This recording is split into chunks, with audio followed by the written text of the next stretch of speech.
Welcome to AMC Movie Talk for movie fans. I'm your host, Clark Wolf, and this is our daily show bringing you the latest in movie news with insight into what it all means. Good morning, greetings and salutations, everybody. It's a fine, glorious day. You ever forgive me? I'm just trying to make my way through. Sorry about that. No cough drops. No cough drops. Not to... Dennis, good morning. Good morning. How are you guys doing today? Excellent. Pretty screening last night. Okay. Wow. I went to the 10 o'clock IMAX screening. Oh, Nice. Very nice. Very cool. And did you all enjoy it?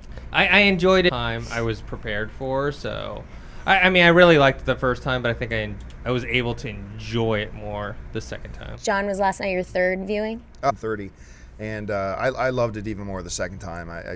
I'm finding more. I think he'll run out of steam. I think maybe bringing in someone new would be better. I agree with you. I think directors are the creative engines behind the movies, and I think creativity can get stale if you stay on one franchise. Look, Sam Raimi is a genius. Sam Raimi is a master director. But staying on Spider-Man for a third movie, he just ran out of juice. Anybody would. He needed to move on. And I wish he had moved on after Spider-Man 2, just so he can keep his creative juices going. And I fresh energy, some fresh blood, so they can move forward from there. Last year, it was announced that Ryan Reynolds would take on the role of Connor McLeod in the reboot of The Highlander, till he had to back out, and 28 weeks later, director Juan Carlos Fresnadillo took over until he had to depart in November. The film has been without a director since that time, and now Reynolds himself has had to back out of the project. John, what do you think of Ryan Reynolds backing out of The Highlander? I think it's we might as well start playing taps at this point for The Highlander. Look, Highlander, I know a lot of people say about a lot of different movies, oh, that's one of my favorites, and they'll say that about 200 different movies. The Highlander is literally in my top 10 favorite films of all time. It has been in that list for 20 plus years. I love that film. Highlander 2, one of the worst ever made, of course, yes. I was really stoked to hear that they were going to remake it. I think it's due for a remake. I think it's marvelous mythology. And everybody on this show knows how much I like Ryan Reynolds. That being said, I've always been kind of iffy about him being cast as Connor McLeod of the Clan McLeod. It's not a fit. Certainly has the talent, but it's not a fit. And I never saw that working. Then we've gone through two directors. It's been sitting without a director forever. Now the star is backed out. I think this calls a lot into question of the future of this movie. I don't know if this is going to happen now. And we've had a couple of great Highlanders. Christopher Lambert was a great Connor McLeod. Adrian Paul was a really good Duncan MacLeod for the TV series, which I thought was really nice. But unless something really significant happens in a very short amount of time about some really cool director, doesn't have to be the biggest name, and some really good lead, doesn't have to be a huge name, but somebody who's really good fit, I just don't know that this works. And you know, maybe this is a Gerard Butler film. Because we were talking about Gerard Butler the other day. Maybe he should be Connor McLeod. Maybe that's a good fit. I'm not really sure. Dennis, how do you see this? Yeah, I don't think it's good news for the project when your big star leaves it. So I don't know if it's going to even happen anymore. Because I'm sure his involvement was what was driving. Even though I also agree with you, it's probably not the best fit for him. I think Gerard Butler would be a good choice. I also think Kevin McKidd would be a good choice. Kevin McKidd would be a very interesting choice. You know who I'd love to see is Thomas Jane, purely for the fact that because he looks just like Christopher Lambert. Yeah, he really does. If you take a picture of him and you look at Christopher Lambert, they look very similar. So, yeah, Thomas Jane for Connor McLeod. Nice, nice. Right on. All right, folks, listen, we come to that part of the show for buy or sell. Here's how this works. In front of her, Clark has a bunch of other issues in the world of movie news that she's going to run down. And then Dennis and I are simply going to say whether we buy it or sell it. So, Clark, what do we got? Fox Studios continues to work on getting a Prometheus 2 off the ground. Yay! As many of you know, the original film's writer, Damon Lindelof, announced some time ago that he would not be returning for the film. Now it's been announced that Transcendence writer Jack Paglin has been hired to pen a screenplay for the potential sequel. Transcendence is the directorial debut by Christopher Nolan's Oscar-winning cinematographer Wally Pfister, a sci-fi film starring Johnny Depp, Paul Bettany, Rebecca Hall, Kate Mara, and Morgan Freeman. Dennis, buy or sell Paglin writing Prometheus 2? I hesitantly have to sell this. Oh, no. I mean, Jack Paglen, we really don't know what he's only done one movie and it hasn't even come out yet. Yeah. So That's a good point. It's like, okay, and you know, I hope that Wally Pfister's directorial debut is great. He's a great DP. So, but yeah, and I'm also one of those people who, like John Schnapp, our friend on AMC Movie Talk, I didn't hate Prometheus. I enjoyed it. It definitely had its flaws. I also watched the behind the scenes, like the 3.5 hour long behind the scenes for Prometheus. And some of the things that people had problems with were actually things that Ridley Scott kind of came up with. If you watch that whole thing, you'll see that that a lot of things he was like, oh, I want this, I want that. And Damon Lindelof actually came in pretty late in the process for that movie. I'm going to hesitantly buy it. It's true, we've got no track record on this guy yet. However, the script was obviously good enough for Pfister. It was obviously good enough for Johnny Depp to want to come on board. It was obviously good enough for Kate Mara to come on board. And, let's be an optimist. I'll say, okay, I think that points to it being a pretty good script. That being said, I'm one of those guys who also did not hate Prometheus the first time I saw it. I didn't hate Prometheus until the third time I saw it. And it's just, my experience with that movie has just gone downhill every frequent. You know, some movies you watch more and more and you gain appreciation for it. I watched that more and more and I'm realizing, no, I just conned myself into not hating it the first time I saw it. So I'm not enthusiastic for Prometheus 2, but for now, this guy involved, other people seem to like his work, I'll give it a hesitant buy. I'll break the tie. I'll buy it. Okay. We've waited 8 years for a sequel to Sin City, and it's finally coming out on October 4th. Well, at least it was going to come out on October 4th, just about 3.5 months from now, but not anymore. It's been announced that Sin City, A Dame to Kill For has been pushed back almost a year to August 2014. John, buy or sell pushing the new Sin City movie back to summer of 2014? Sell. And there's been no official reason given. So I'm left to speculate. Okay, then I'm going to speculate. Now, G.I. Joe pulled this nonsense, and I think it hurt them. Now, G.I. Joe did okay at the box office, but I think it would have done better if they had released the film when they had peaked their marketing a year earlier. Now, the big excuse they gave is, oh, we want to, do 3D conversion, which is a bad idea in the first place, but that's what they wanted to do. So now we come to Sin City, A Dame to Kill For. We've been waiting for this movie for 8 years. They've been trying so hard to get this going forever. Never been able to get around to it. Now they finally have things moving. It's going to come out in 3.5 months. Oh, wait. We're going to push it back a year. And not to convert to 3D. They shot this damn thing in 3D. Yeah, that's weird. So the only thing, look, you haven't given an official explanation. So I'm just left to speculate. And here's my speculation. You don't like the movie.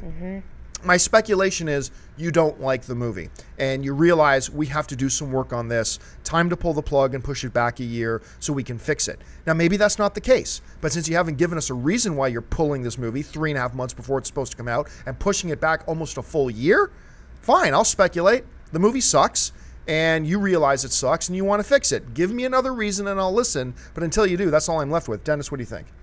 Yeah, I'm going to have to sell this as well. I actually like the first movie. I'm actually a big fan of the comic book series, but this smells like trouble. It's one of those things that, like, oh, I think it's probably a mess, And yeah.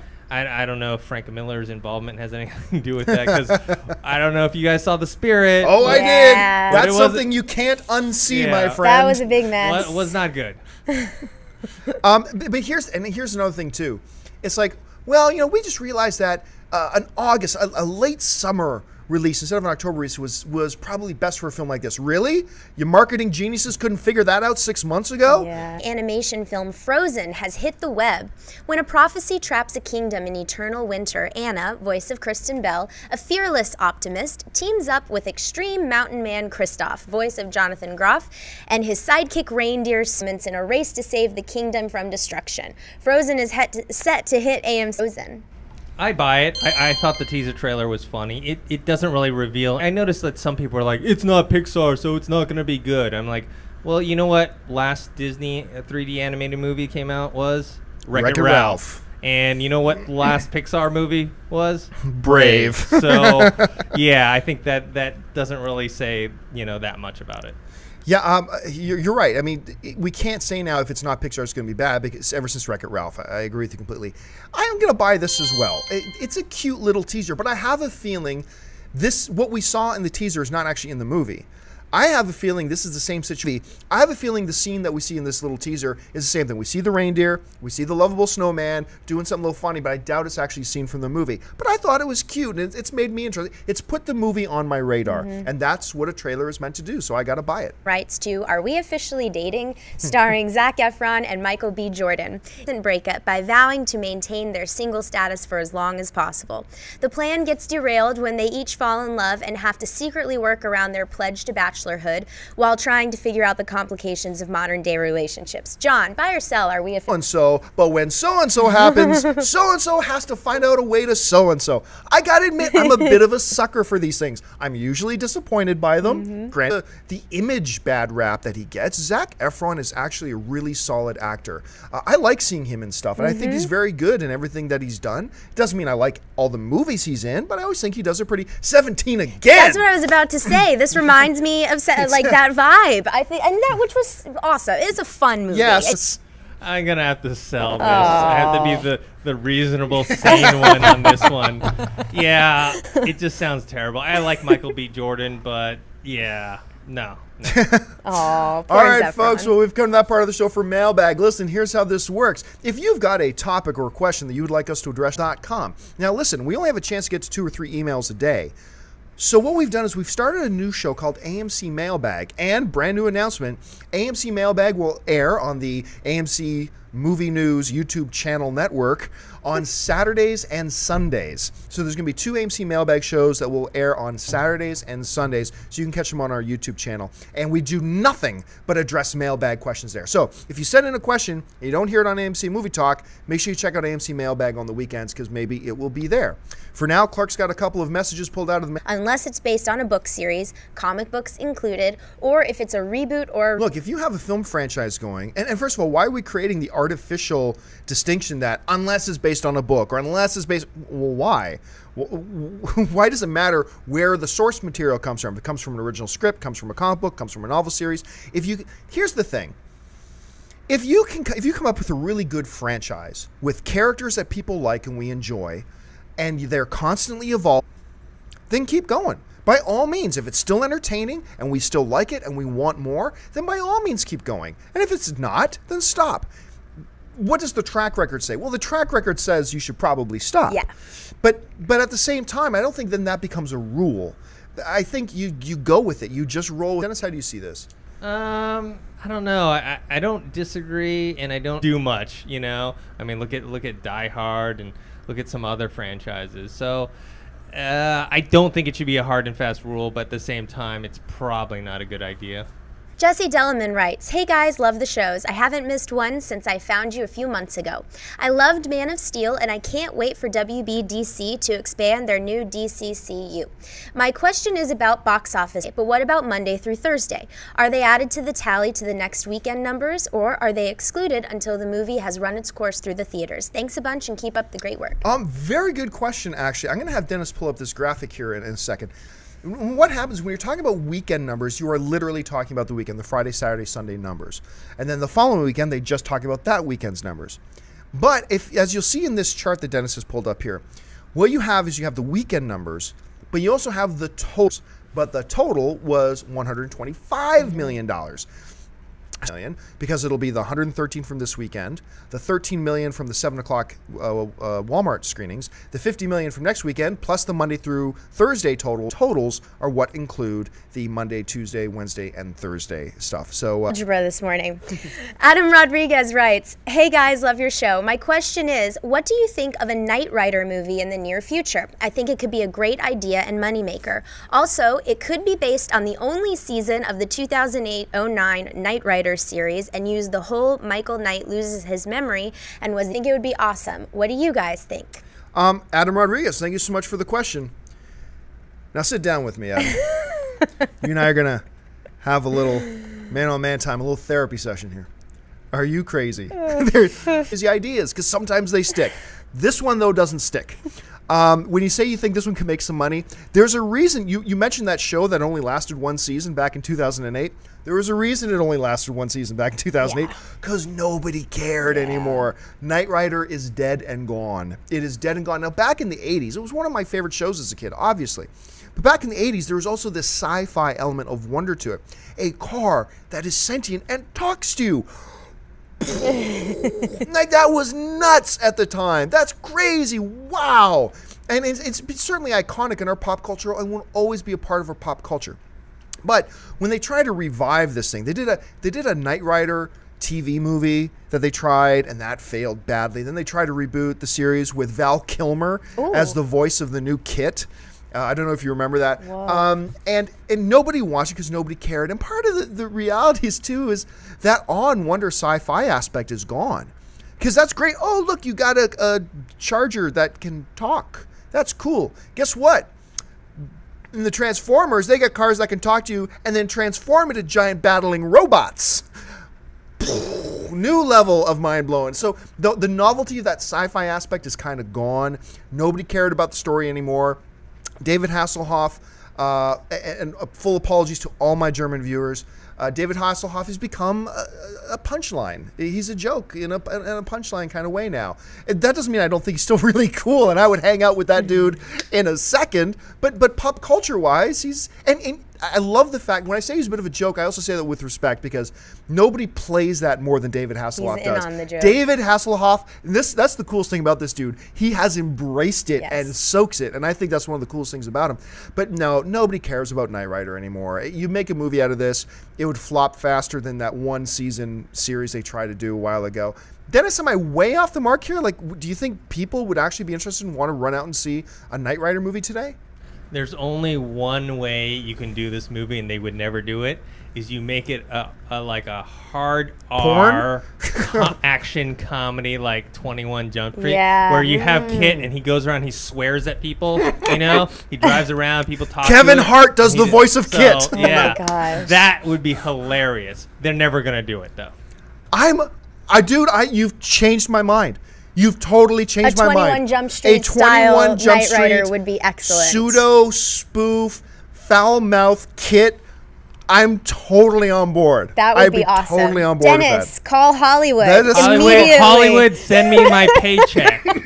You know where I'm at. All right, folks, listen, we've run out of time. Thank you so much for joining us. Listen, while I've got you, take a second. Make sure you click that subscribe button. Become a subscriber to our AMC Movie News YouTube channel to keep you up to date on everything going on in the world of movie news. And, of course, our daily AMC Movie Talk Show and now our AMC Mailbag Show over the weekends. Make sure you follow us on Twitter at twitter.com/AMC Theaters. Like us on Facebook at facebook.com/AMC Theaters. And let's see, if you want an audio-only version of this show, look in the description of this video and you'll find a link to our iTunes and Stitcher Radio so you can listen to us on your commute to work or whatever you like to do. And once again, click that subscribe button, click the thumbs up button as well. Share this video on your Facebook channel or on Twitter or wherever you'd like. Help support the show. I want to thank, as always, the very lovely Miss Clark Wolf. Clark, where can people find you online? They can find me on the Twitters and the Facebooks. Twitter is Clark Wolf, Clark with an E, Wolf with an E. And thank you for having me, John. And, of course, the guy who makes everything run around here, Mr. Dennis Zen. Dennis, where can people find you? They can find me on Twitter at ThinkHero, and they can find me on Facebook. My name. And you can find me on Twitter at John Campy. You can find me at John Campy on Facebook as well, as a matter of fact. So thanks a lot for joining us, guys. We'll be back again tomorrow with all the latest movie news. Until then, my name's John Campy for AMC Movie News. Bye-bye.